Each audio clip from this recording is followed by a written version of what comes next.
Сәлеметсіздер ме? Мен Абылқас Сағынов атындағы Қарағанды техникалық университетінің дене тәрбиесі кафедрасының аға оқытушысы Қуатова Гүлдана Алайдаровна. Менің жаппай онлайн курсыма қош келдіңіздер.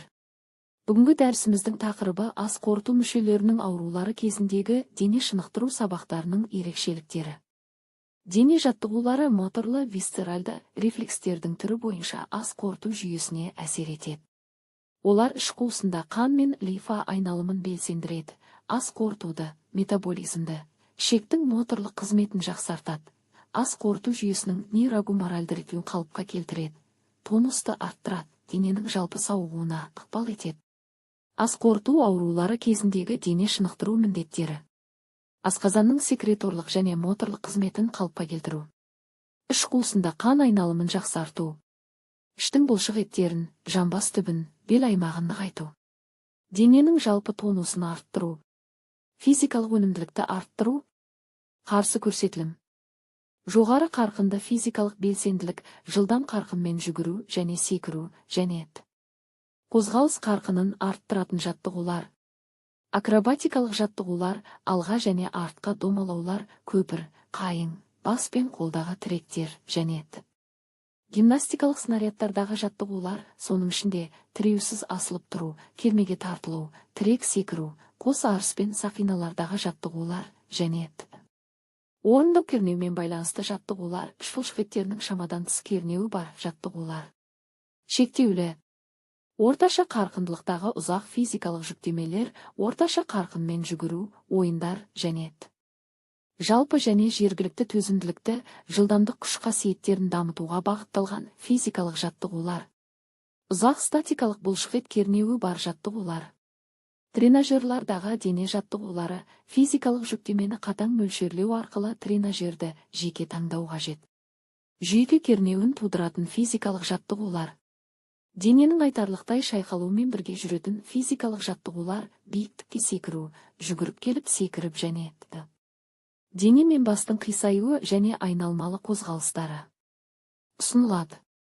Бастапқы жату, отыру, тұру күйіндегі барлық бұлшықет топтарына арналған жалпы жаттығулар. Аз салмақты жаттығулар, үйлестіру жаттығулары. Жаяу жүру. Баяу қарқынмен жүгіру. Шаңғы тебу. Жүзу. Тыныс алу жаттығулары. Ас қорыту органдарының функцияларын жақсарту үшін жаттығулар барлық бұлшықет топтары үшін бастапқы қалыпта жатып отырып, тұрып үнемі өсіп отыратын жүктемемен қолданылады. Ең қолайлы арқада жату бастапқы қалпы. Бұл диафрагманың қозғалғыштығын арттыруға мүмкіндік береді, іш қуысында қан айналымын жақсартуға көмектеседі. Іштің бұлшық еттеріне арналған жаттығулар кернеусіз, аз қайталанумен орындалады. Жүктеме мөлшері оқушының физикалық дайындығына, оның функционалдық жағдайына сәйкес, сондай-ақ физикалық өнімділікті шектейтін қатар жүретін ауруларға байланысты жүзеге асырылады. Бұл жағдайда үлкен жүктемелер ас қорыту жолдарының моторлық және секреторлық функцияларын тежейтінін, ал қалыпты жүктемелер оларды қалыпқа келтіретінін білу маңызды. Ас қорыту органдарының ауруларына бейімделген дене шынықтыру кешені. Бастапқы қалып тік, аяқтар бірге, қолдар жанға. Саусақтарды жұдырыққа қысу және ашу, аяқтарды кезекпен ұшына көтеру. Аралас тыныс, 20-30 сек. Аяқтар алшақ, қолдар төмен. Жамбас пен тізе буындарында аяқтарды кезектесіп бүгіп жазу, қолдарды жаннан көтеру. Мұрын арқылы тыныс алу, 10-20 сек. Аяқтар алшақ, қолдар төмен. Шынтақтарды кезектесіп бүгіп жазу. Аралас тыныс, 20-30 сек. Бастапқы отыру қалыптағы жаттығулар, 1-5 жаттығулар.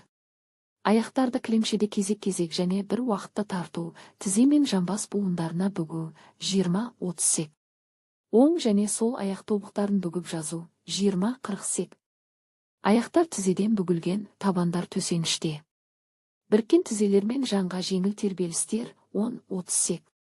Қолдар жанға, аяқтарды бір уақытта бүгу және жазумен бірге қолды қысу босату, 10-20 сек. Орташа қарқын.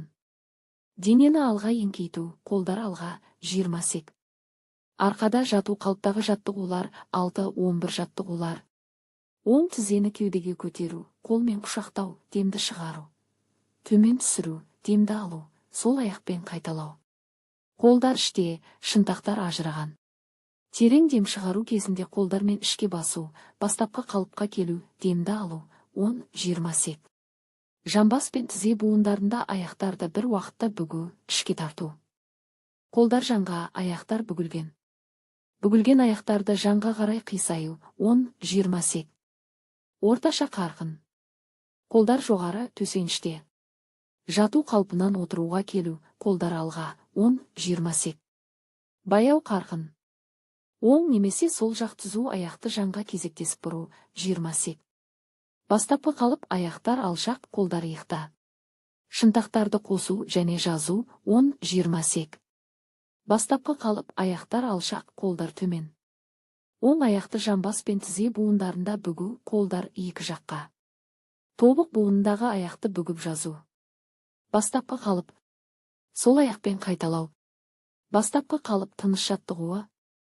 Сол қол іште, оң қол кеудеде. Терең тыныс алу, 20-30 сек. Бастапқы қалып тобық буындарына айналмалы қозғалыстар. Оң және сол аяқ кезектесіп 8-10 рет. Бастапқы қалып аяқтар алшақ, қолдар жоғары, құлыпқа. Дененің жанға бұрылуы, 10-20 сек.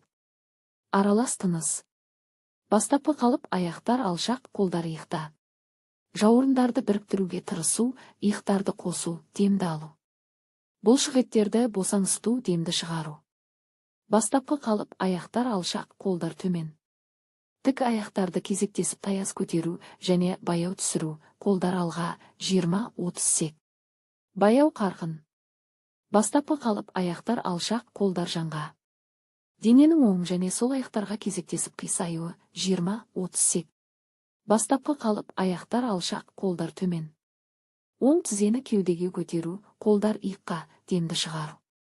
Тізе мен қолды төмен түсіру, демді алу. Сол аяқпен қайталау.